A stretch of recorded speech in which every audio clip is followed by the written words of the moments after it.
यम तथा नियमों के बारे में तथा उनसे प्राप्त सिद्धियों तथा फलों का वर्णन करने के बाद अब योग के आसनों की चर्चा आवश्यक है। हठ योग में नाना प्रकार के आसन हैं जो शरीर को स्वस्थ, बलिष्ठ एवं योग साधन के योग्य बनाने में सहायक होते हैं। योग के विभिन्न ग्रंथों में अनेक प्रकार के आसनों का वर्णन मिलता है, परंतु पतंजलि योग में निम्न सूत्र का वर्णन बड़ी ही सरल भाषा में किया गया है। स्थिर सुख भासना 46, अर्थात अर्थ जो स्थिर और सुखदायी हो वो आसन है।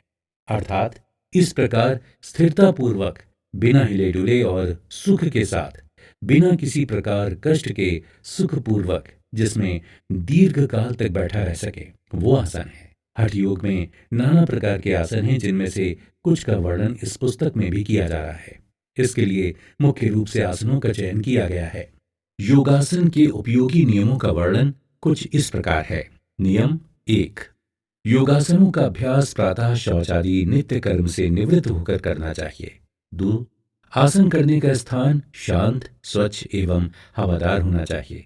यदि संभव हो तो इसे किसी पार्क या खुले मैदान में समतल स्थान पर करना चाहिए। नंबर 3, दरी या कंबल पर बैठकर आसन करना चाहिए। भूमि की चुंबकीय शक्ति आपके ध्यान और समाधि में बाधक हो सकती है। नंबर 4, शरीर और मन को शांत रखें। योगासन करते समय वार्तालाप नहीं करें। 5, आसन सरलता से किया जाना चाहिए, इसमें झटके नहीं लगना चाहिए। नंबर 6, 2 आसनों के बीच शरीर को थोड़ा अवकाश अवश्य देना चाहिए। कुछ प्रमुख आसन इस प्रकार हैं। हमने इसके लिए मुख्य 40 प्रकार के आसनों का चयन किया है। पहली श्रेणी में है ध्यानात्मक आसन, जिनमें है 7 आसन, जैसे पद्मासन, सुखासन, सिद्धासन, गिद्धासन, वीरासन, स्वस्तिकासन, दंडासन। इसके बाद आते हैं खड़े होकर किए जाने वाले आसन, जैसे ताड़ासन, गरुड़ासन, पादहस्तासन, त्रिकोणासन, चक्रासन और अंत में सूर्य नमस्कार। इसके बाद हैं बैठकर किए जाने वाले आसन, जैसे वज्रासन, ओष्ट्रासन, मंडूकासन, शशांकासन, गौमुखासन, अर्धमत्स्येंद्रासन तथा पूर्ण मत्स्येंद्रासन, पश्चिमोत्तानासन, मत्स्यासन और अंत में सिंहासन। इसके बाद श्रेणी है चित्त लेटकर किए जाने वाले आसनों की, जैसे सर्वांगासन, पश्चिमोत्तानासन, हलासन, नौकासन, उत्तान पादासन, पवन मुक्तासन और कटियासन। अब हैं पेट के बल किए जाने वाले आसन, जैसे शलभासन, भुजंगासन अर्थात सर्पासन, धनुरासन, मयूरासन और मकरासन। पीठ के बल लेटकर किए जाने वाले आसन हैं शवासन और शिथिलासन। और अंत में है शीर्षासन वर्ग के आसन, जैसे वृक्षासन, वृश्चकासन, वकासन, शीर्षासन। सावधानियां: साधारणतया ऊपर उठते हुए श्वास भरें और नीचे आते समय श्वास निकालें। आसन करते समय ध्यान उस अंग पर रखें जहां आसन का प्रभाव महसूस होता है। जब आगे झुकने वाले आसन करते हैं तो उसके बाद उसका विपरीत आसन भी करना चाहिए, यानी पीछे झुकने वाले आसन भी करें। इन आसनों की संख्या 9 है, जिनका विवरण कुछ इस प्रकार है। इन योगासनों का हमारे स्थूल शरीर, सूक्ष्म शरीर और शरीर पर बड़ा व्यापक प्रभाव डालता है और हमारे जीवन में इसका प्रभाव पड़ता है। नंबर 1, ध्यानात्मक आसन। सबसे पहले पद्मासन। कंबल बिछाकर सीधे बैठकर दायां पैर बाईं जांघ पर रखें। उसके बाद बायां पैर ऊपर से दाहिनी जांघ पर रखें। दोनों तलवे ऊपर की ओर रहेंगे और एड़ियां कूल्हे की हड्डी के सामने जुड़ी रहेंगी। इस आसन में पैरों की आकृति कमल के फूल की पंखुड़ियों जैसी हो जाती है, अतः इसे पद्मासन कहते हैं। इसका लाभ है, ये ध्यान का प्रमुख आसन माना गया है। इसे करते समय ज्ञान मुद्रा लगाना विशेष लाभदायक रहता है। अंगूठे से तर्जनी उंगली मिलाकर ज्ञान मुद्रा बनानी चाहिए।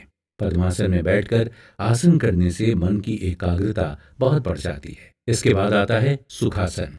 दोनों पांवों के घुटने खड़े कर दाहिने पैर को बाईं तरफ और बाएं पैर को दाईं तरफ रखें। दोनों हाथों को घुटने पर बांध लें तथा एक हाथ से दूसरे हाथ की कलाई पकड़ लें। दोनों हाथों को घुटनों के बीच में रखें। इसका लाभ है, इस आसन से आप ध्यान एवं जप कर सकते हैं। ये चित्त की चंचलता को कम करता है तथा एकाग्रता बढ़ाता है। शरीर और मन दोनों स्वस्थ होते हैं तथा जीवन में एक विशेष प्रकार का संतुलन आने लगता है जो सफल जीवन के लिए उपयोगी है। इसके बाद है सिद्धासन। सीधे बैठकर बायां पैर मोड़कर एड़ी को मल द्वार के पास रखें। दाहिनी एड़ी मूत्रेंद्रिय के ऊपर रहे। दायां पंजा बाईं जांघ और बाएं पैर के बीच के स्थान पर रखें। इसी प्रकार बाएं पंजे को भी नीचे की ओर दाहिनी गुल्फ के बीच रखें। दोनों हाथ घुटनों पर या गोद में रखें। दृष्टि नासिकाग्र पर हो। इसका लाभ है, ध्यान की एकाग्रता और मानसिक शांति के लिए उपयोगी आसन माना गया है। प्रायः योगियों के लिए यह आसन बहुत प्रिय रहा है। इसके बाद है भद्रासन। सीधे बैठें तथा दोनों पैर के तलवे आपस में मिला लीजिए। दोनों हाथों से पैर के पंजे पकड़कर सीधी नाड़ी के पास ले आएं और मिले हुए पैरों पर सीधे बैठें। दोनों घुटने बराबर फैले रहें तथा इन्हें भूमि के साथ लगा दें। इसे गोरक्षासन भी कहते हैं। इसका लाभ यह है, ध्यान में इस आसन का भी विशेष महत्व रहा है और इसे हम सुगमता से कर सकते हैं। नंबर 5 पर आता है वीरासन। दाहिने पैर को वज्रासन की स्थिति में रखें। बाएं पैर का तलवा भूमि पर रखकर घुटने को मोड़कर सीधा खड़ा रखें। दोनों घुटने सामान्य स्थिति में रखें।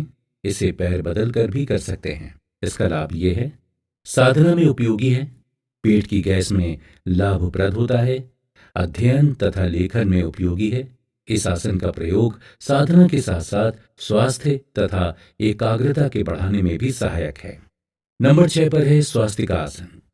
दाहिने पैर को मोड़कर बाईं जांघ के नीचे रखें तथा बाएं पैर को मोड़कर दाहिनी जांघ के नीचे रखें। दोनों उंगलियों के बीच जांघों को पकड़कर रखें। रीढ़ सीधी रहे और दोनों हाथ दोनों जांघों पर या दोनों घुटनों पर रखें। लाभ यह है, यह आसन ध्यान, जप तथा त्राटक करने में बड़ा सहायक होता है। मन की स्थिरता बढ़ाता है। इसके बाद आता है दंडासन। सीधे बैठकर दोनों टांगें दंड के समान आगे सीधी फैलाएं। हाथों के सामने दोनों जांघों को रखें। कमर और गर्दन सीधी रहे। जिन लोगों के घुटने ना मुड़ते हों वो ये आसन ना करें। इसका लाभ ये है, इस आसन के करने से कमर और टांगों के बीच शक्ति का संचार होता है तथा उनमें शक्ति बढ़ती है। इस प्रकार ये उपरोक्त साधन ध्यानात्मक साधन कहे गए हैं। इनका अभ्यास करने से ध्यान करने में विशेष सहायता मिलती है। साधक को चाहिए कि इनमें से अपने लिए किसी भी आसन का चुनाव कर सकते हैं, परंतु प्रायः साधक पद्मासन, सुखासन और सिद्धासन का प्रयोग अधिक करते हैं। नंबर 2 पर आते हैं खड़े होकर किए जाने वाले आसन। इनमें पहला आसन है ताड़ासन। दोनों पैरों को मिलाकर हाथों को इंटरलॉक करते हुए तथा श्वास भरते हुए हाथों को तान कर ऊपर की ओर ले जाएं। भुजाएं बिल्कुल सीधी और कानों के साथ लगाकर रखें। पूरी शक्ति लगाकर एड़ियां ऊपर उठा लें। आंखें खोलकर सामने देखें। कुछ देर यथाशक्ति रुके रहें। फिर श्वास छोड़ते हुए हाथों को तानते हुए सामने की ओर से अथवा दाएं बाएं से नीचे ले आएं। इसका लाभ यह है, इससे शरीर की सभी मांसपेशियों तथा सभी जोड़ लचीले और सक्रिय होते हैं। कंधों का दर्द शांत होता है तथा एड़ियां और टांगों की पीड़ा दूर होती है। यह आसन साइटिका के दर्द में भी बहुत सहायक माना गया है। कोहनियों की पीड़ा समाप्त होती है तथा हाथों का कंपन दूर होता है। टांगों की पीड़ा दूर होती है तथा सभी चक्र प्रभावित और सक्रिय होते हैं। इसके साथ त्रियक ताड़ासन करने से और भी लाभ होता है। इसके बाद है गरुड़ासन। सीधे खड़े हो जाएं। एक पैर को दूसरे पैर से लपेट लें। इसके बाद दोनों हाथों को भी उसी प्रकार लपेटकर हथेली से हथेली मिलाकर दोनों हाथों को नाक के पास ले जाएं। इसका लाभ है, इससे कोहनियों का दर्द दूर होता है, पैरों के स्नायुओं को स्वस्थ करता है तथा अंडकोश की वृद्धि को रोकता है। इसके बाद है पादहस्तासन। सीधे खड़े हो जाएं तथा दोनों हाथ लटकते रहें। दोनों एड़ियां पास पास रहें। पंजों के पास थोड़ी जगह रखें। दोनों हाथ ऊपर उठाएं तथा शरीर को धीरे धीरे नीचे की ओर झुकाएं। घुटनों को पैरों से मुड़ने ना दें।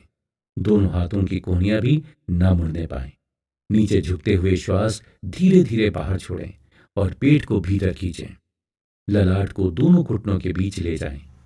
इसका लाभ ये है, ये आसन अपान वायु को नीचे की ओर धकेलने में सहायक है, शरीर की अनावश्यक चर्बी को दूर करता है। इसके बाद है त्रिकोण आसन। इसमें शरीर का आकार त्रिकोण जैसे बनता है, अतः इसे त्रिकोणासन कहते हैं।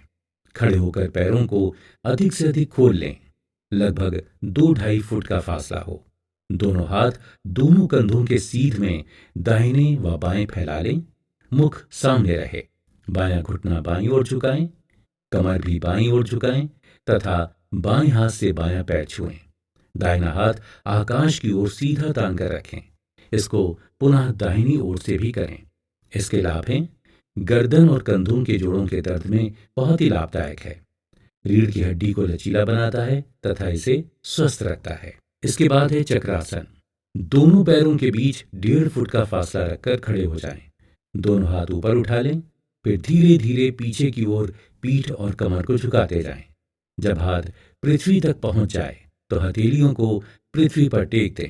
इस आसन से रीढ़ का चक्र जैसा आकार बनता है, इसलिए इसे चक्रासन कहते हैं। इसके लाभ हैं, कमर दर्द में बहुत लाभप्रद है, सिर दर्द में लाभकारी, रीढ़ का लचीलापन बनाए रखता है। यह आसन संवागासन का पूरक है और इससे भुजंगासन, धनुरासन और शलभासन के लाभ भी मिलते हैं। और अंत में आता है सूर्य नमस्कार। प्रारंभिक तैयारी नित्य सूर्योदय के पहले 1 घंटा पूर्व सोकर उठ जाइए। शौच, दांत साफ एवं स्नान करके शुद्ध वस्त्र धारण कीजिए। कपड़े ढीले एवं हल्के हों, जिससे सूर्य की किरणें शरीर को प्रभावित कर सकें तथा उसे स्वस्थ बना सकें। सूर्य की ओर मुख करके बैठें। आध्यात्मिक दृष्टि से सूर्य के 12 नाम उच्चारण करना है, जैसे ओम मित्राय नमः, ओम रव्ये नमः, ओम सूर्याय नमः, ओम भान्वे नमः, ओम खगाय नमः, ओम पूषणे नमः, ओम हिरण्य गर्भाय नमः, ओम मरीचये नमः, ओम आदित्याय नमः, ओम सावित्रे नमः, ओम अर्काय नमः, ओम भास्कराय नमः। इन 12 आसनों के प्रारंभ में सूर्य के उपरोक्त गुणवाची 12 नामों के साथ अर्थ भावना पूर्वक नमस्कार करने का विधान है। इसकी क्रिया है, पूर्व दिशा की ओर मुंह करके पैर मिलाकर खड़े हो जाएं, फिर सूर्य भगवान को हाथ जोड़ें। हाथों को वक्ष स्थल पर इस प्रकार स्थापित करें जैसे किसी को सम्मान पूर्वक नमस्ते किया जाता है। सूर्याभिमुख खड़े होकर दोनों हाथ जोड़कर श्वास भरकर और छाती पर हाथ रखते हुए प्रथम नमस्कार करें। ओम मित्राय नमः, ध्यान का केंद्रावाचक। अब दोनों हाथों को कड़ा रखते हुए श्वास को अंदर लेते हुए दोनों हाथों को ऊपर उठाकर चंद्रासन की स्थिति में पीछे झुकें और मन में बोलें ओम रव्ये नमः। ये ध्यान का केंद्र निशुद्धि चक्र है। अब दोनों हाथों को आगे झुकाकर भूमि पर हथेली रखें। सिर दोनों घुटनों के बीच में रहे। पदागुष्ठासन की अवस्था में मन में कहें ओम सूर्याय नमः। ये ध्यान का केंद्र मणिपुर चक्र है। अब दोनों हाथों को जमीन पर रखते हुए बाएं पैर को पीछे फैलाकर सीना ताने और सामने देखते हुए दाहिने पैर को मोड़ दें। पीठ, गर्दन और सिर भुजंगासन की तरह यथाशक्ति पीछे झुकाइए।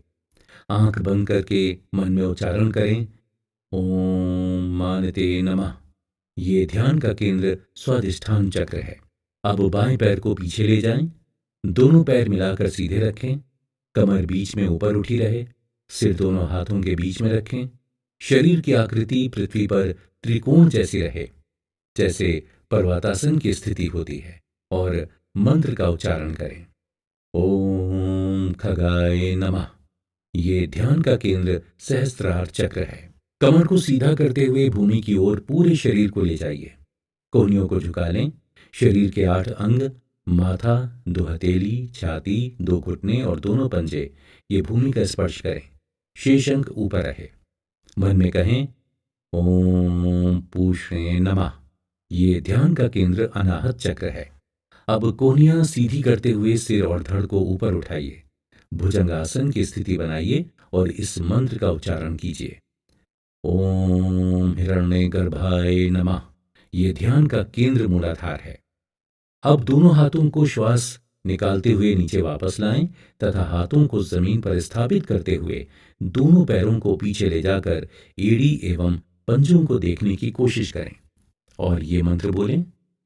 ओम मरीचाय नमः। अब बायां पैर आगे बाएं हाथ के पास रखकर पंजे पर बैठिए। सिर और पीठ को पीछे झुकाकर बदले हुए पैरों से संख्या 4 जैसी स्थिति बनाएं और मन में कहें ओम सवित्रे नमः। ये भुजंगासन की स्थिति है। अब दाएं पैर को भी आगे हाथ हाथ के पास लाकर कमर को ऊपर उठाकर संख्या 3 की पादागुष्ठासन की स्थिति में आ जाएं और मंत्र बोलें। ओम अर्काय नमः। अब दोनों हाथ ऊपर उठाकर पीछे झुकते हुए संख्या 2 की स्थिति में आकर मंत्र बोलें। ओम आदित्याय नमः। अब दोनों हाथों को गोलाकार घुमाते हुए नमस्ते की मुद्रा में आ जाएं। प्रथम स्थिति में मंत्र कहें। ओम भास्कराय नमः। इस सूर्य नमस्कार की क्रिया को 6 बार करें। ये सभी यौगिक क्रियाओं से श्रेष्ठतम है। ये स्वास्थ्य के लिए बहुत ही लाभदायक है। बैठकर किए जाने वाले आसन। वज्रासन। ये पाचन प्रणाली को स्वस्थ रखने के लिए बहुत ही उपयोगी आसन है। प्रायः अन्य आसन खाली पेट ही किए जाते हैं, परंतु ये आसन ऐसा है कि इसे दिन में कभी भी किया जा सकता है, पेट चाहे खाली हो या भरा हो। कोई मोटी चादर या गद्दा बिछाकर बैठ जाएं। दोनों पैरों को सीधा कर लें। अब दोनों हाथों को दाईं ओर रखकर पैरों को बाईं ओर घुमाते हुए घुटनों को मोड़ दें। अपने पैरों की एड़ियां खोल लें, परंतु पैरों के अंगूठे मिलाकर रखें। एड़ियां पंजे दाएं बाएं लेटा दें। अपने नितंबों को एड़ियों पर टिकाकर बैठ जाएं। घुटने मिलाकर रखें। हाथ घुटनों पर रख लें और शरीर को पूरी तरह ढीला छोड़ दें। इस आसन को आप पलंग अथवा बिस्तर पर बैठकर भी कर सकते हैं। इसे आरंभ में 5 मिनट से आगे बढ़ाते हुए 30 मिनट तक कर सकते हैं। जिन लोगों के घुटनों में पीड़ा होती हो वो वज्रासन में ना बैठें। इसका लाभ है, ये मुख्यतः विश्राम का आसन है। पाचन शक्ति के लिए ये बहुत ही लाभदायक आसन है। इस आसन में बैठने से मणिपुर चक्र प्रभावित होता है, जिससे उससे जुड़े सभी अंग, आमाशय, यकृत, छोटी आंत, बड़ी आंत, पैनक्रियाज सभी प्रभावित होते हैं और स्वस्थ बनते हैं। रक्त संचार तीव्र होकर पेट की ओर होने लगता है। वज्रासन में बैठकर हम कोई अन्य शारीरिक क्रिया नहीं कर रहे होते हैं, इसलिए पाचन शक्ति पर इसका विपरीत प्रभाव नहीं पड़ता है। कहा जाता है कि भोजन के बाद वज्रासन में केवल 5 मिनट बैठने से 1 किलोमीटर लंबी सैर का लाभ मिल जाता है। मधुमेह के रोगियों के लिए तो वज्रासन वरदान है। इसके अलावा कमर दर्द, सर्वाइकल पीड़ा और स्लिप डिस्क से बचने का इलाज वज्रासन है। यह कब्ज को दूर करने का सर्वोत्तम आसन है और इससे गुर्दे, मूत्राशय और मूत्र नालियां भी सक्रिय होती हैं। महिलाओं में बांझपन तथा पुरुषों की नपुंसकता में ये बड़ा सहायक है। मेनोपॉज तथा गर्भाशय की बीमारियों से इस आसन के प्रयोग से बचा जा सकता है। इससे पैरों एवं टांगों को बहुत लाभ होता है तथा मूलाधार, स्वादिष्ठान, मणिपुर और अनाहत चक्र सीधे प्रभावित होते हैं तथा हमारे 5 तत्व सम्मिलित हो जाते हैं। इसके बाद है उष्ट्रासन। उष्ट्र को ऊंट कहा जाता है, अतः इस आसन में ऊंट की जैसी आकृति बनती है। इसकी विधि है, वज्रासन में बैठकर घुटनों के बल खड़े हो जाएं। घुटनों को और पैरों को कंधों के बराबर खोल लें। पंजे खड़े नहीं लेटे हुए हों। दोनों हाथ कमर पर इस प्रकार रखें कि अंगूठे रीढ़ पर मिले हों और उंगलियां पेट की ओर हों। श्वास भरते हुए कमर के निचले भाग से पीछे की ओर झुकें। अंगूठों से रीढ़ पर दबाव बना रहे। अब पहले दायां हाथ दाएं तलवे के साथ लगा दें, फिर बायां हाथ बाएं तलवे के साथ लगा दें। कुछ दिनों तक केवल पीठ को ही पीछे की ओर मोड़कर रुकने का अभ्यास करें ताकि रीढ़ में लचक पैदा हो सके। तत्पश्चात हाथ तलवों पर रखें। इस स्थिति में श्वासों को सामान्य करते हुए यथासंभव रुकने का प्रयास करें। फिर श्वास छोड़ते हुए सीधे हो जाएं और आंखें बंद कर वज्रासन में बैठ जाएं। इसका लाभ है, कमर दर्द के लिए ये रामबाण आसन है। रीढ़ की L4 तथा L5 गोटी दबाव से अपने स्थान से हिल जाती है तथा वहां सूजन हो जाती है। ऐसा प्रायः आगे झुककर बैठने से होता है। इस आसन में जब हम पीछे की ओर झुकते हैं तो L4 तथा L5 अपनी स्वाभाविक स्थिति में आने लगती हैं। इस आसन से सर्वाइकल पीड़ा तथा स्लिप डिस्क ठीक होती है। रीढ़ के समस्त रोग दूर होते हैं। फेफड़े तथा हृदय स्वस्थ होते हैं। पेट पर खिंचाव पड़ने से पाचन अंग स्वस्थ हो जाते हैं। इससे हमारे विशुद्धि चक्र और अनाहत मणिपुर चक्र भी प्रभावित होते हैं। इसके बाद है मंडूक आसन। वज्रासन में बैठें। पहले प्रयास में दोनों हाथ के अंगूठे मुट्ठियों के अंदर बंद करके शक्ति मुद्रा बनाएं। दोनों मुट्ठियों को आपस में इस प्रकार मिलाएं कि उंगलियों के जोड़ आपस में सटे हों। मुट्ठियों को नाभि से ऊपर आमाशय पर रखें। श्वास भरें और श्वास छोड़ते हुए आगे की ओर झुकें। गर्दन सीधी रखें और नितंब एड़ियों के साथ लगे रहें तथा आमाशय, यकृत और पैनक्रियास पर मुट्ठियों से दबाव बनाएं। कुछ देर तक और रुकें, फिर श्वास भरते हुए धीरे धीरे वापस आएं। दूसरी प्रक्रिया में मुट्ठियां नाभि के नीचे रखें, श्वास भरें और श्वास छोड़ते हुए आगे की ओर झुकें। गर्दन सीधी, एड़ियां शरीर से लगी रहें। मूत्राशय, छोटी आंत, बड़ी आंत तथा प्रजनन अंगों पर दबाव बनाएं और थोड़ी देर रुककर श्वास भरते हुए वापस आएं। तीसरी प्रक्रिया में बायां हाथ नाभि पर रखें, दायां हाथ बाएं हाथ के ऊपर रखें। श्वास भरें और श्वास को छोड़ते हुए आगे झुकें। गर्दन सीधी रहे तथा एड़ियां शरीर से लगी रहें। थोड़ा रुकें तथा श्वास भरते हुए वापस आएं। इसका लाभ है, मधुमेह में बड़ा लाभ होता है। यकृत और पैनक्रियास सक्रिय होते हैं तथा पित्तरस और इंसुलिन का स्थान ठीक होता है। पेट के सभी अंग स्वस्थ होते हैं। कब्ज दूर होता है। मूत्र रोग ठीक होते हैं। रीढ़ लचीली बनती है। प्रजनन अंग स्वस्थ होते हैं। मासिक धर्म की सभी कठिनाइयां तथा पीड़ाएं समाप्त होती हैं। आमाशय, यकृत, तिल्ली, पित्त की थैली, छोटी आंत, बड़ी आंत, मूत्राशय और प्रजनन अंगों पर दबाव पड़ने से वो स्वस्थ होते हैं। इसके बाद है शशांक आसन। वज्रासन पर बैठकर दोनों हाथ सिर के ऊपर उठा लें। रीढ़ सीधी रखें। श्वास को छोड़ते हुए धीरे धीरे आगे झुकें। सिर को जमीन से टेक दें। श्वास को रोककर फिर धीरे धीरे श्वास को खींचते हुए ऊपर उठें। इसका लाभ है, ये शारीरिक और मानसिक स्वास्थ्य के लिए बहुत अच्छा आसन है। इससे शरीर में चुस्ती और फुर्ती बनी रहती है। इसके बाद आता है गौमुख आसन। इस आसन को गाय के मुंह के समान होने के कारण इसे गौमुख आसन कहते हैं। इसकी विधि ये है, जमीन पर बैठकर दोनों टांगों को तान लें, फिर बायां घुटना मोड़ लें, बाएं पैर पर बैठ जाएं तथा दाहिनी टांग को उठाकर बाएं घुटने को ढक लें। जो घुटना ऊपर है उस तरफ हाथ को अंदर ले जाएं तथा जो पैर नीचे है उस हाथ को पीछे ले जाएं। एक दूसरे हाथ से उंगलियों का लॉक बनाने का प्रयास करें तथा हाथ पैर बदलकर दूसरी तरफ से भी इसी प्रकार ये आसन करना चाहिए।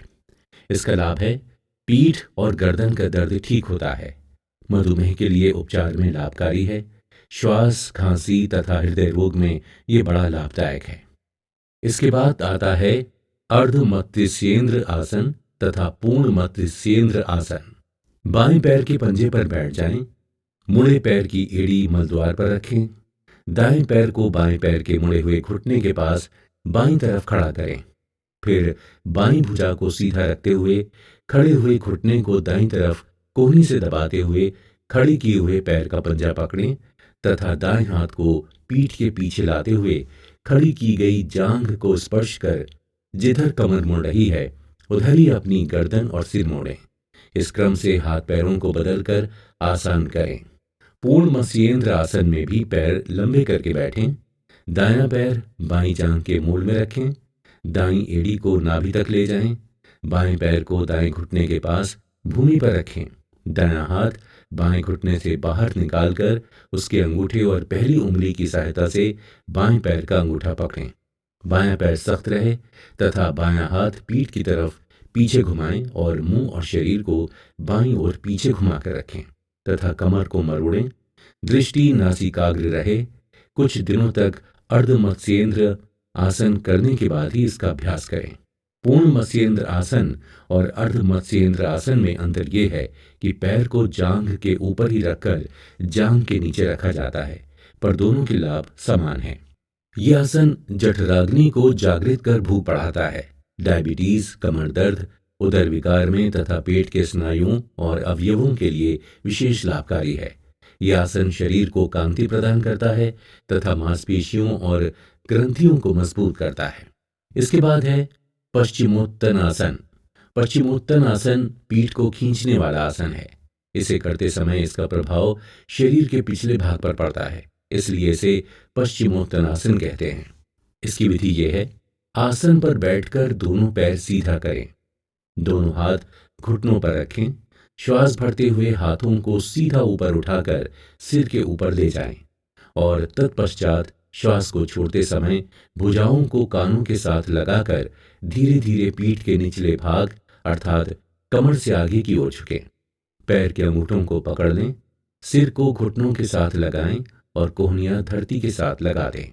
श्वास को सामान्य करते हुए इस स्थिति में जितना देर रुक सकते हैं रुके रहें और जब रुका नहीं जाए तो श्वास भरते हुए हाथ ऊपर ले जाएं। ऐसा करते हुए भुजाएं कानों के साथ ही लगी रहें। हाथों को ऊपर की ओर तानें।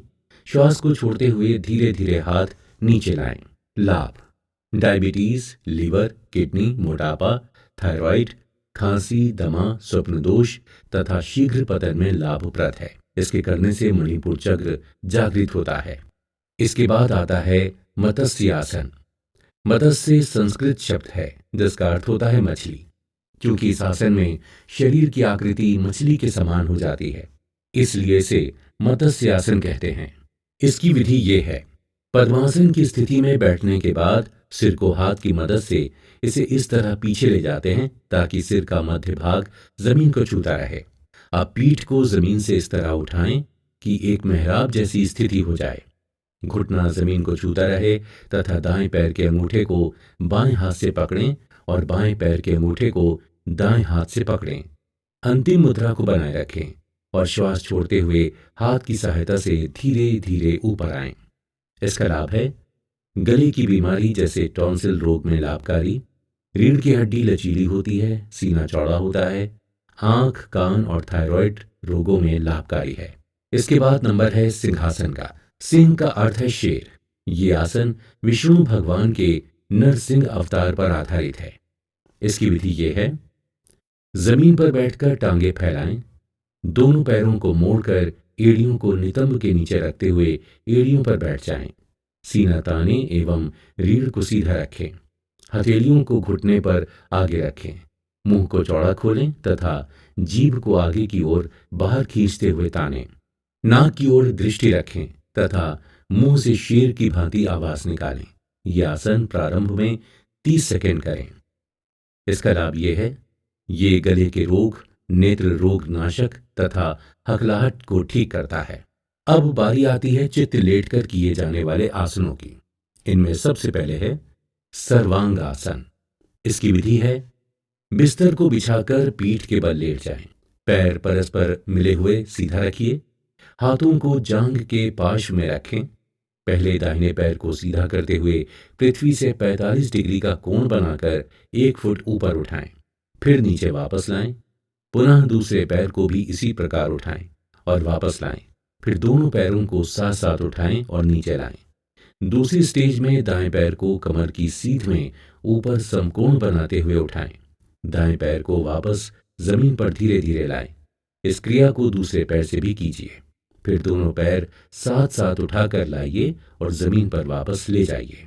तीसरे स्टेज का सर्वांगासन इसी प्रकार करें। यह आसन 2-3 बार किया जा सकता है। इसमें सावधानी बरतने की जरूरत है।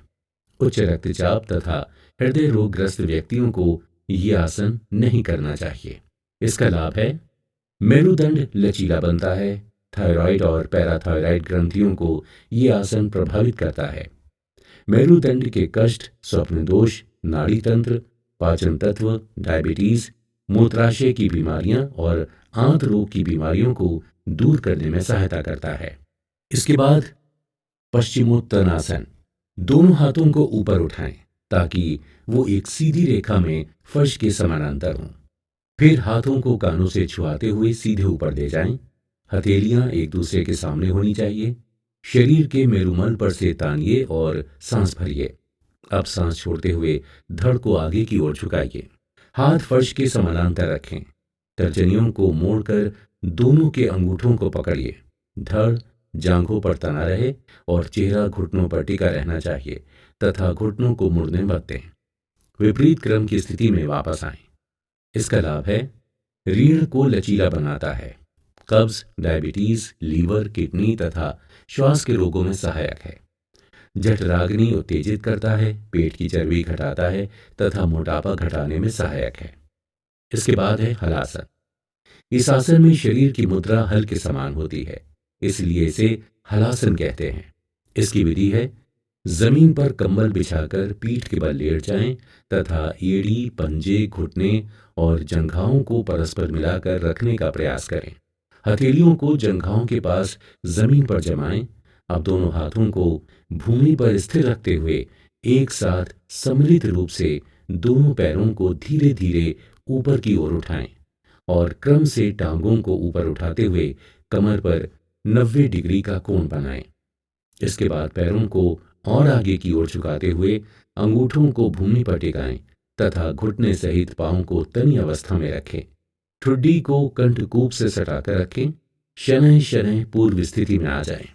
इसका लाभ है कटिशूल अंडकोश विकार, उदर वृद्धि नाशक, रक्त को शुद्ध करता है, मन और बुद्धि के विकास में सहायक है। इसके बाद नंबर है नौकासन का। इस आसन का आकार नाव जैसा होता है, इसलिए इसको नौकासन कहते हैं। इसकी विधि ये है जमीन पर पेट के बल लेट जाएं, दोनों हाथ आगे की ओर फैलाएं और नमस्ते की मुद्रा में आएं। अब केवल पेट के ऊपर और नीचे के भाग को बलपूर्वक दोनों तरफ खींचते हुए इतना उठाएं कि शरीर के पैरों और हाथों की आकृति नाव की तरह हो जाए।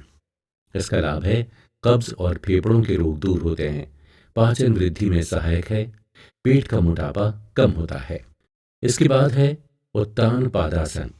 इसकी विधि ये है पीठ के बल लेट जाएं, दोनों हाथों को शरीर के दोनों तरफ रखें, दोनों पैरों की एड़ियां और पंजे साथ साथ मिलाकर रखें। धीरे से सांस भीतर की ओर खींचते हुए दोनों पैरों को धीरे धीरे ऊपर की ओर उठाएं, फिर धीमी गति से नीचे की तरफ लाएं और श्वास छोड़ें। इसका लाभ है यह आसन शरीर की स्थूलता कम करता है, कब्ज, अपच, पीठ दर्द, कमर दर्द को मिटाता है, पाचन तंत्र को व्यवस्थित करता है। इसके बाद नंबर है पवन मुक्त आसन। एक पैर से या दोनों पैरों से चित्त लेट जाएं। दाहिने पैर का घुटना मोड़कर दोनों हाथों से घुटने को पकड़ें, फिर श्वास निकालते हुए टांग को पेट से चिपका दें। ठोड़ी को घुटने को जोड़ दें, फिर श्वास भरें। दायां पैर सीधा करें, फिर इसी प्रकार बाएं पैर को मोड़कर इसे एक पैर से और दोनों पैरों से इस आसन को क्रमशः करें। इस आसन के द्वितीय प्रकार में दोनों घुटने एक साथ उदर के पास लाकर दोनों हाथों से पकड़कर पेट से टिका दें। श्वास बाहर रखें, ठोड़ी दोनों घुटनों के बीच रहे। यथाशक्ति रुककर श्वास भरते हुए दोनों टांगों को छोड़ते हुए श्वसन की स्थिति में आ जाएं। इसका लाभ है उदरस्थ वायु, कब्ज, गैस, अम्ल, पित्त और हृदय रोग में लाभदायक। पेट की चर्बी घटती है, गठिया, कमर का दर्द तथा घुटनों के दर्द में लाभदायक है। गर्भवती महिलाएं इसे ना करें। अब इसके बाद बारी है कटी आसन की। पीठ के बल लेटकर पैर ऊपर उठाइए, फिर बाएं हाथ से बाएं पैर का मुट्ठा और दाएं हाथ से दाएं पैर का मुट्ठा पकड़ लें। इसके बाद दोनों पैर सीधे करें और भीतर खींचें। इस स्थिति में कमर और सिर जमीन पर रहेगा। इसके लाभ हैं कमर और पेट के सभी रोग इस आसन से दूर होते हैं, हृदय की शक्ति बढ़ती है, पेट दर्द में यह आसन रामबाण है, फेफड़े एवं कंधे मजबूत होते हैं। अब इसके बाद बारी है पेट के बल किए जाने वाले आसनों की। इन आसनों में सबसे पहले आसन है शलभ आसन। इस आसन में अंतिम मुद्रा में शरीर टिड्डी जैसा दिखता है। इसकी विधि है पेट के बल लेटते हुए पैरों को सीधा फैलाएं और हथेलियों को जांघ के नीचे रखें तथा ठोड़ी को जमीन पर रखें। दोनों पैर एक साथ जोड़ लें। सांस लेते हुए पैरों को जमीन से ऊपर उठाएं। कमर से एड़ी तक के पैरों को एकदम सीधा रखें। इस मुद्रा में कुछ देर तक बने रहें, फिर अपनी सांस छोड़ते हुए सामान्य मुद्रा में आ जाएं। ये पीठ दर्द तथा गले के दर्द में लाभकारी है, पाचन शक्ति ठीक करती है तथा कब्ज को दूर करती है, श्रवण शक्ति एवं पेट संबंधी विकारों में लाभदायक है। भुजंगासन यानी सर्पासन। भुजंग का अर्थ है सर्प, इसीलिए इसका नाम भुजंगासन है। इसकी विधि है, अधोमुख लेटकर धड़ से शरीर को ऊपर उठाएं और आक्रमण करने वाले सांप की भांति सिर पीछे कर दें। पेट और पैर की उंगलियां एक साथ बाहर की दिशा में हों। हाथ की कोहनी को कंधे के पास तथा हथेलियों को जमीन पर रखें।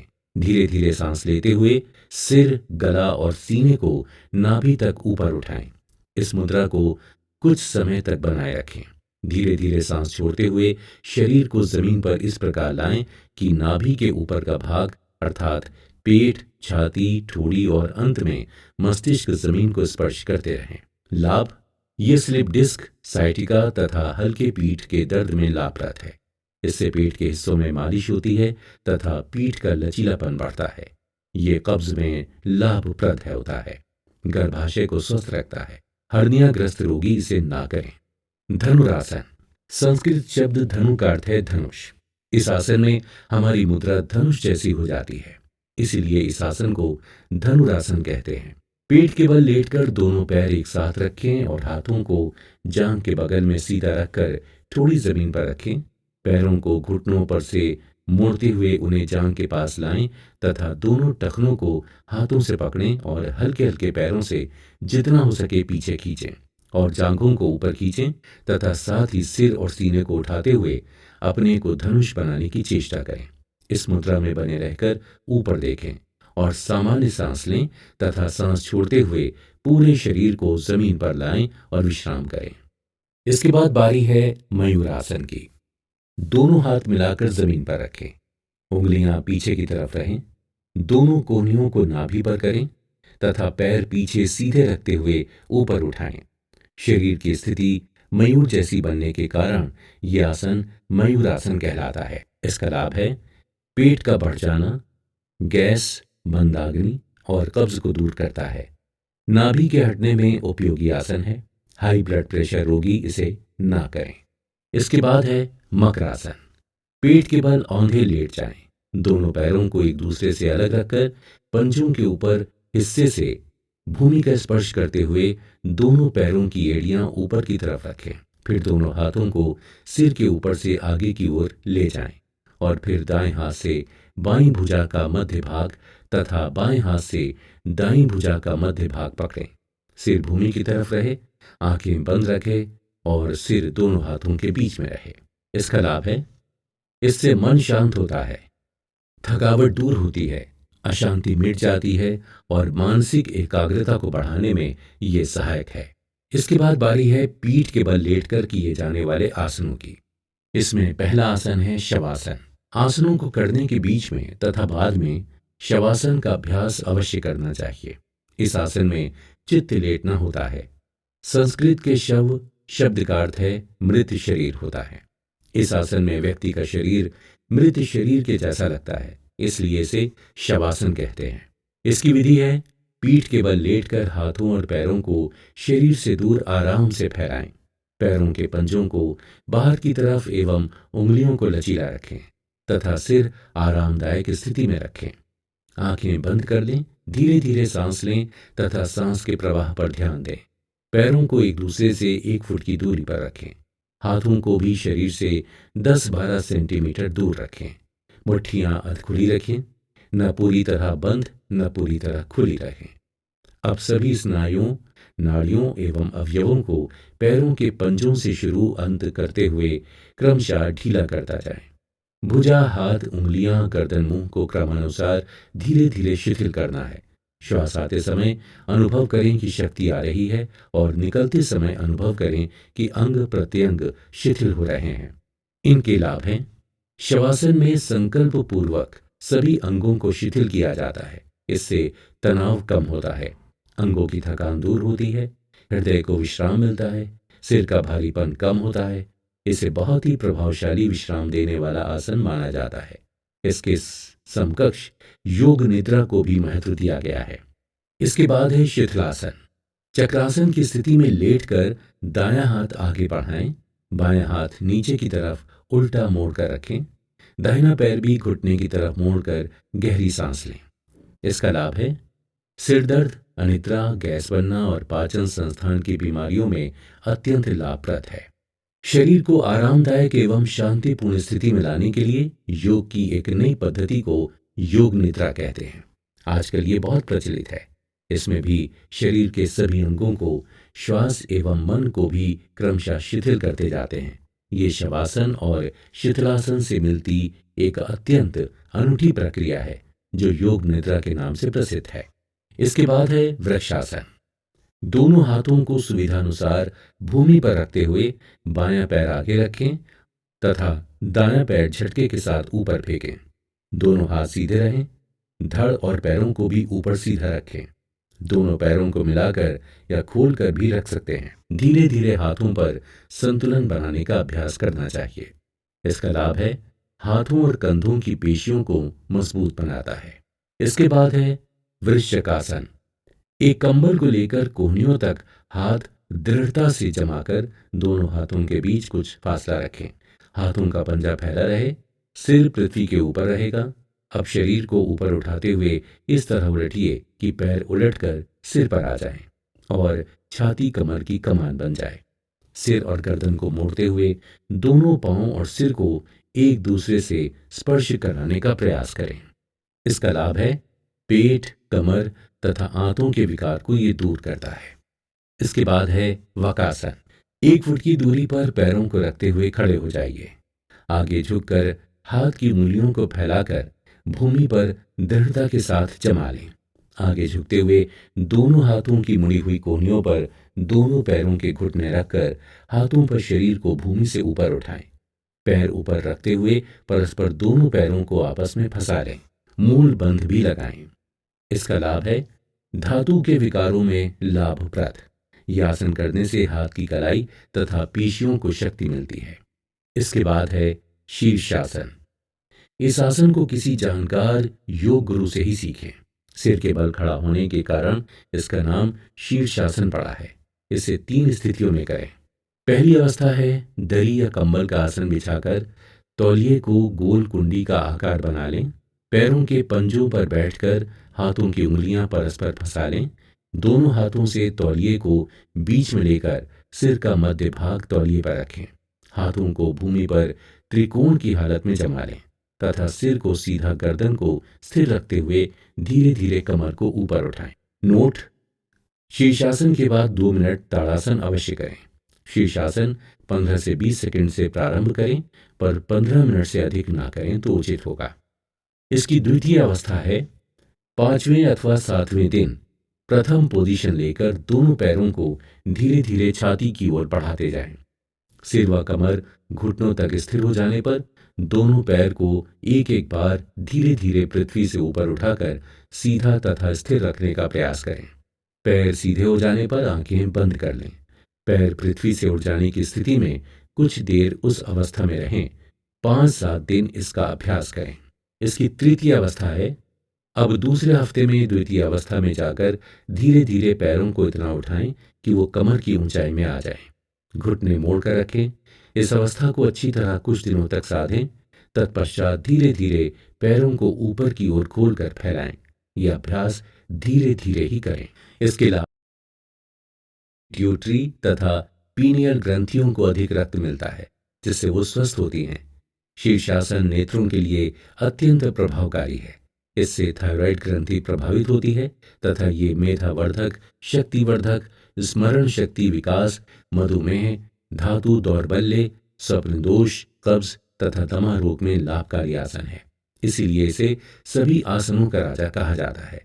इस प्रकार 40 उपयुक्त आसन प्रमुख होते हैं। अब आपको बताते हैं विभिन्न रोगनाशक आसनों की तालिका में क्या क्या है। विभिन्न आसनों द्वारा अलग अलग रोगों के नाश करने के उपायों की एक तालिका भी दी गई है। ये जानकारी सभी के लिए निश्चित रूप से उपयोगी है। इसे हम सुगमता से जान सकेंगे कि कौन कौन से रोग किन किन आसनों से ठीक किए जा सकते हैं। एसिडिटी, सर्वांगासन, शीर्षासन, त्रिकोणासन, भुजंगासन, सर्वांगासन, पश्चिमोत्तानासन और शवासन। खून की कमी में कौन से आसन लाभदायक हैं? शीर्षासन, सर्वांगासन, पश्चिमोत्तानासन, शवासन। कंधे के दर्द में पद्मासन, वीरासन, धनुरासन, हलासन, गोमुखासन, उष्ट्रासन।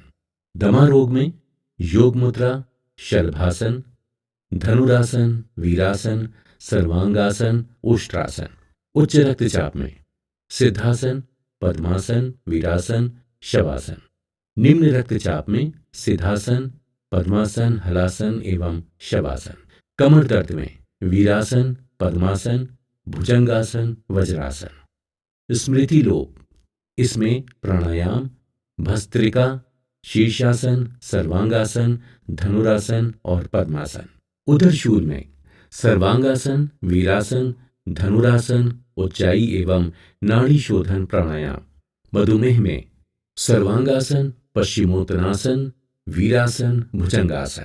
मेरुदंड संबंधी रोगों में पश्चिमोत्तानासन, मकरासन, धनुरासन, उष्ट्रासन, भुजंगासन, उत्तनादपादासन, मत्स्यासन, वीरासन, उज्जाई तथा नाड़ी शोधन प्राणायाम। कब्ज में उत्तनादपादासन, पश्चिमोत्तानासन, वज्रासन, खड़े रहने वाले आसन। अतिसार में सर्वांगासन, नाड़ी शोधन और शीर्षासन। नेत्र दोष में सर्वांगासन, उत्तनादपादासन, त्राटक। वात रोग में शीर्षासन, सर्वांगासन, शलभासन, धनुरासन, उड्डीयान तथा नौली क्रिया। यकृत संबंधी रोगों में भुजंगासन, सर्वांगासन, मत्स्यासन, हलासन, वज्रासन, उष्ट्रासन। शिरोवेदना में सर्वांगासन, हलासन, उत्तनादपादासन, पश्चिमोत्तानासन, शलभासन, नाड़ी शोधन प्राणायाम। हृदय विकार में उज्जाई, नाड़ी शोधन, शवासन एवं ध्यान। मूत्र दोष में सर्वांगासन, मत्स्यासन, सिंहासन, उड्डीयान बंद।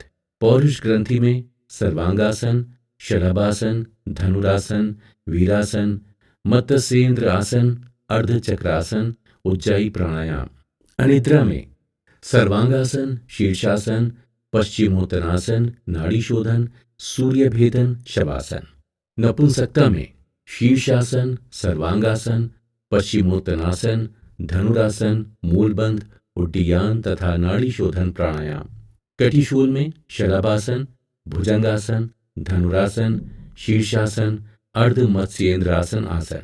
सप्तदोष में शीर्षासन, सर्वांगासन, पश्चिमोत्तानासन, मूलबंध, नाड़ी शोधन, उज्जाई प्राणायाम। दुर्बलता में शीर्षासन, सर्वांगासन, पश्चिमोत्तानासन, शवासन। अनियमित ऋतुस्राव में सर्वांगासन, वीरासन, पश्चिमोत्तानासन, शनासन, नाड़ी शोधन तथा उड्डीयन बंध। मोटापे में सर्वांगासन, धनुरासन, चक्रासन, धनुरासन, नौकासन, हलासन, भस्त्रिका प्राणायाम। आसन व्यायाम के लाभ। नियमित आसन करने से भोजन भलीभांति पचता है तथा मंदाग्नि, कब्ज, अजीर्णता, नज़ला, पीलिया एवं यकृत विकार नष्ट होते हैं। शरीर में हल्कापन आता है, वात पित्त कफ रूपी दोष कम हो जाते हैं तथा जठराग्नि बढ़ती है। मांसपेशियों पर योगासन का बहुत ही अच्छा प्रभाव पड़ता है। उचित व्यायाम नहीं करने से पुरुषों की तोंद और स्त्रियों के कमर का निचला हिस्सा भारी हो जाता है। नियमित आसन करने से शरीर सुडौल हो जाता है। पेट, कमर, घुटने में लचीलापन आने लगता है। रक्त शुद्ध होने लगता है। हड्डियों पर प्रभाव। हमारा शरीर 206 हड्डियों का ढांचा मात्र है। नियमित आसनों से हड्डियों पर बड़ा अच्छा प्रभाव पड़ता है। हमारे संपूर्ण शरीर रीढ़ की हड्डी पर निर्भर करता है। शक्ति उत्पादक केंद्र हमारी सुषुम्ना में स्थित है तथा लकवा, आर्थराइटिस आदि रोग जो सुषुम्ना दोष से होते हैं धीरे धीरे ठीक होने लगते हैं। रक्त संचार पर प्रभाव होता है। योगासनों के रक्त संचार करने वाले अवयव पुष्ट होते हैं। रक्त संचार तेज होता है, इससे अवयवों को पोषक तत्व मिलते हैं। ग्रंथियों पर प्रभाव होता है। हमारे शरीर में बिना नली वाली बहुत सारी ग्रंथियां हैं जिनसे द्रव निकलकर रक्त में मिलता है। उसी द्रव के कारण हमारा शारीरिक और मानसिक विकास भी होता है। इन ग्रंथियों के नाम हैं thyroid, parathyroid, thymus, pineal, pituitary, adrenal आदि। योगासनों से इन सभी ग्रंथियों का नियंत्रण होता है। विश्राम होना चाहिए। जब श्वास स्वाभाविक स्थिति में आ जाए तभी दूसरा आसन आरंभ करें। श्वास की गति स्वाभाविक होनी चाहिए। आसनों का अभ्यास धीरे धीरे ही बढ़ाना चाहिए। आसन को पूर्ण स्थिति तक ले जाने का प्रतिदिन प्रयास करें। योगासनों का अभ्यास सभी वर्ग के लोग, बच्चे, बूढ़े, स्त्री, पुरुष कर सकते हैं। 10 वर्ष से लेकर 80 वर्ष तक के व्यक्ति योगाभ्यास कर सकते हैं। योग के जानकार आसनों का अभ्यास किसी भी योग शिक्षक से सीखकर करना चाहिए। बिना सीखे योग करने से हानि की संभावना बनी रहेगी। आसनों का अभ्यास शनै शनै बढ़ाना चाहिए। यौगिक आसन निराहार ही करना चाहिए। आसन करने के बाद भी कम से कम 2 घंटे बाद ही कुछ खाएं। खाना खाने के 3-4 घंटे बाद अभ्यास कर सकते हैं। योगासन करने वाले व्यक्ति को अधिक भोजन करने की आवश्यकता नहीं होती है। भोजन हल्का ही हो। कठिन रोगों में जोड़ से पीड़ित व्यक्ति को प्राणायाम तथा आसनों का अभ्यास नहीं करना चाहिए। गर्भवती स्त्रियों को भी आसन नहीं करना चाहिए। सर्वांगासन के अतिरिक्त अन्य सब आसन की अंतिम स्थिति में कुछ समय ठहरना चाहिए। आसन, प्राणायाम आदि के अभ्यास के बाद अगर पसीना आए तो उसे कपड़े से पोंछे नहीं। पसीने को दोनों हाथों से सारे शरीर में मल देना चाहिए। इससे बहुत लाभ होते हैं। मेरुदंड में लचीलापन आता है तथा वृद्धावस्था में भी कमर सीधी रहती है और कार्य करने की क्षमता बढ़ती है। स्त्रियों के कमर और कूल्हे सुडौल हो जाते हैं तथा उनके गर्भाशय एवं प्रजनन अंग सशक्त हो जाते हैं। कब्ज दूर होता है तथा पाचन क्रिया ठीक रहती है। बुढ़ापे में सिर, गर्दन और हाथों में कंपन का रोग नहीं होता है। छाती, पीठ, पेट, कमर, गर्दन, भुजा, कोहनी, कंधे, हथेली, पैर, घुटने और जांघ आदि पर भार पड़ने से वो सुदृढ़, पुष्ट और लचीले बन जाते हैं। सांस संबंधी रोग दूर होते हैं और अधिक सांस भरने की क्षमता में वृद्धि होने से रक्त शुद्धि होती है। पक्वाशय, वक्षस्थल, तिल्ली, आंतें, फुसफुस स्वस्थ बनते हैं। सूर्य नमस्कार के द्वारा ताड़ासन, अर्धचक्रासन, हस्तपादासन, भुजंगासन जैसी लाभप्रद चेष्टाएं सम्मिलित होने से उनके भी लाभ सहज में मिलते हैं। सूर्य नमस्कार एक अत्यंत शक्तिशाली शारीरिक योग व्यायाम है। इसे बालक, युवा, वृद्ध, पुरुष और महिलाएं सभी कर सकते हैं। यदि सूर्य नमस्कार के साथ आप सूर्योपासना को भी इसमें सम्मिलित कर लें तो आपका आध्यात्मिक विकास भी होने लगता है। सूर्य नमस्कार से अधिक सुगम लाभ देने वाला और कोई अन्य व्यायाम नहीं है, अतः इसे यथाशक्ति सबको करने की सलाह दी गई है। श्वसन संस्थान पर प्रभाव। योगासन करने से श्वास प्रश्वास की प्रक्रिया बढ़ने से फेफड़ों को ऑक्सीजन अधिक मिलती है और साथ ही प्रश्वास के धक्के से बाहर निकालने में कार्बन अधिक मात्रा में शरीर से बाहर निकलता है, जिससे फेफड़ों की सफाई तथा व्यायाम होता है एवं श्वास प्रश्वास नियंत्रित होता है। श्वास दीर्घ होने से आयु बढ़ती है। योगासनों से शरीर शुद्धि, मलमूत्र समय से ठीक प्रकार से विसर्जित होने लगते हैं। योगासनों के अभ्यास से छोटी आंत, बड़ी आंत तथा मूत्राशय पर बहुत अच्छा प्रभाव पड़ता है। शरीर के सभी मल निष्कासन अंग नियमित रूप से काम करने लग जाते हैं। अपान वायु की दुर्गंधता कम हो जाती है। रक्त शुद्धि की प्रक्रिया तेज होने लगती है। मन पर प्रभाव। योगासनों से मन पर बहुत ही अच्छा प्रभाव पड़ता है। क्रोध और चिड़चिड़ापन कम होने लगता है। विचारों में लयबद्धता आती है। सहन शक्ति बढ़ती है। मन की दृढ़ता और संकल्प शक्ति का विकास होता है। शरीर में स्फूर्ति एवं मानसिक शांति तथा उदासी कम होती है तथा शुभ विचारों से मन की शक्ति बढ़ती है। व्यायाम में तो स्थूल शरीर ही प्रभावित होता है, पर आसनों से स्थूल शरीर के साथ सूक्ष्म शरीर भी स्वस्थ हो जाता है।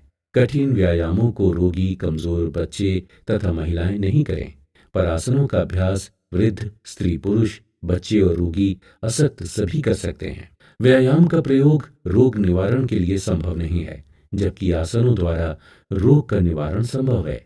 जो लोग दवा से अच्छे नहीं होते वो आसनों से अच्छे हो जाते हैं और नियमित आसन करने से उन्हें रोग भी नहीं होते हैं। योगासन से उपचार।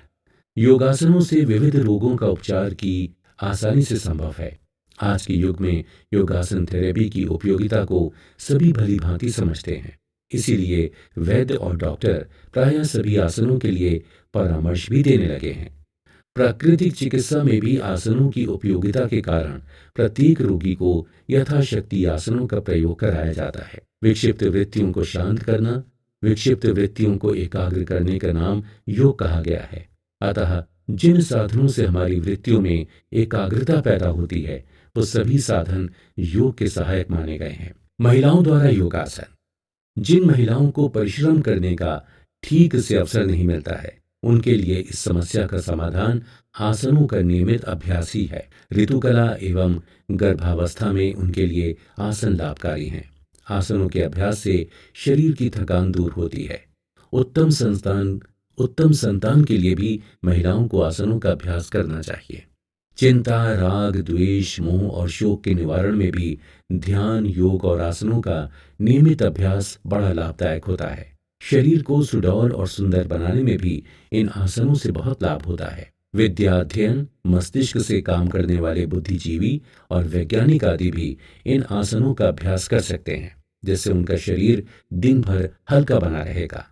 आसनों को यदि अपनी आयु, कार्य एवं लक्ष्य के अनुसार किया जाए तो इनसे बहुत अधिक लाभ होता है। जो अभ्यास आप कर रहे हैं वो ठीक से कर रहे हों कि नहीं, इसको जानने का साधन यह है कि आपका शरीर आसन के बाद थकावट रहित हो और शक्ति में बढ़ोतरी होने लगे। इसका अर्थ यह है कि आसन सही तरीके से किया जा रहा है। ध्यानात्मक आसन करने से मनुष्य में आध्यात्मिक चेतना के समुचित विकास में बहुत सहायता मिलती है। मनुष्य की वृत्तियों में परिवर्तन होता है, आध्यात्मिक जीवन का विकास प्रारंभ होने लगता है तथा जीवन में आनंद की वास्तविकता से परिचय होने लगता है। योगासनों के अभ्यास की समाप्ति पर कुछ समय के लिए शवासन अवश्य करें। शवासन से शक्ति में बहुत शक्ति का संचार होता है। योग साधना एक व्यापक साधना की तरह होनी चाहिए। यम, नियम, आसन, प्राणायाम और ध्यान का अभ्यास करने से जीवन में बड़े चमत्कारी परिवर्तन होते हैं। आराम का क्रम पहले खड़े होना, पीठ के बल लेटना और बैठना है। सांस का क्रम शरीर के चलने के साथ बहुत महत्वपूर्ण है। सामान्य नियम है कि सांस खींचते ऊपर जाएं और सांस छोड़ते समय नीचे आएं। एक मुद्रा बनाए रखने से सकारात्मक परिवर्तन आता है।